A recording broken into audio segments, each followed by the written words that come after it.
현재 프랑스와 신산업 기술 협력 강화하기로 한 한국의 소식이 대외적으로 전해지며 이 소식 때문에 땅을 치고 후회하고 있는 일본이란 주제로 이야기해보겠습니다. 23일 산업통상자원부는 프랑스 경제재정부와 공동으로 제6차 한불 신산업 기술 협력 포럼을 화상으로 개최했습니다. 이 자리는 그간의 양국 공동 연구개발 성과를 공유하고 향후 협력 파트너와 과제를 발굴하는 자리였는데요. 포럼을 통해 한국과 프랑스는 포스트 코로나 시대를 맞아 청정에너지와 바이오 등의 분야에서 기술 협력을 강화하기로 결정했습니다. 신산업 기술 협력 강화로 나타날 효과와 함께 해당 소식을 들은 일본이 땅을 치고 후회하는 이유는 대체 무엇일까요?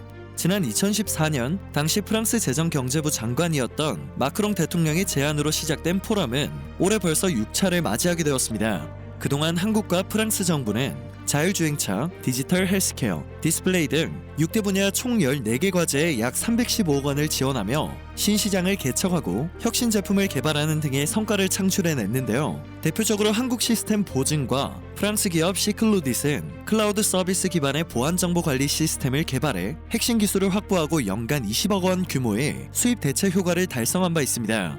한국의 에이셋의 경우 프랑스 유텔셋과 퀀텀 등 차세대 위성 대응 모뎀을 세계 최초로 개발해 조만간 최대 수요처인 유텔셋에 납품할 예정입니다. 이처럼 좋은 성과를 얻었던 양국은 이번 포럼을 통해 전략적 파트너십으로 글로벌 차원의 혁신을 도모했습니다.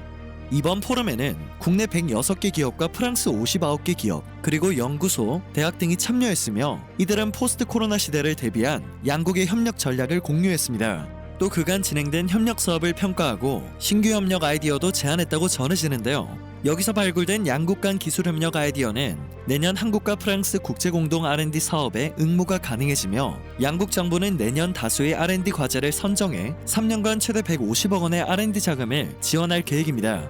여태까지 그래왔던 것처럼 그간의 성과를 공유하고 또다시 협력 파트너와 과제를 도출하며 한국과 프랑스는 머리를 맞대 뜻깊은 시간을 보냈습니다.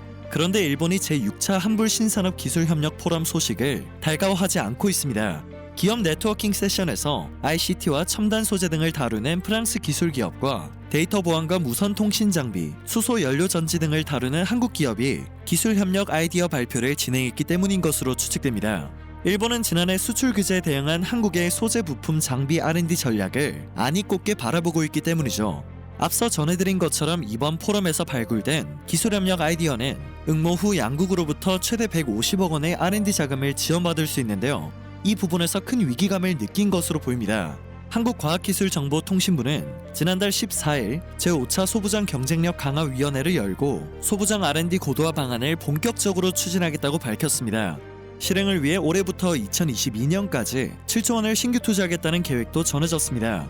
한국은 소부장 R&D 고도화 방안으로 일본의 수출 규제를 넘어 글로벌 공급망에 대응하는 것은 물론 기술 국산화를 넘어 미래 선도와 초격차 구현을 하겠다는 뚜렷한 목표를 가지고 있는 것입니다. 한국은 일본의 수출 규제에 대응해 공급 안정화가 필요한 반도체와 디스플레이 등 6대 분야, 100대 핵심 전략 품목으로 선정하는 것에서 멈추지 않고 미래 시장까지 내다보며 선점을 위한 3대 신산업 분야와 85개 품목을 추가적으로 선정한 상황입니다.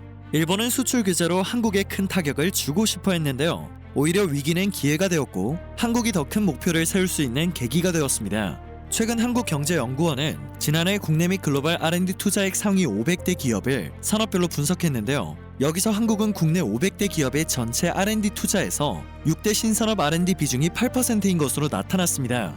일본의 경우 6대 신산업 R&D 투자가 500대 기업 전체의 21.8%를 차지해 한국보다 2배 이상 높은 상황이었습니다.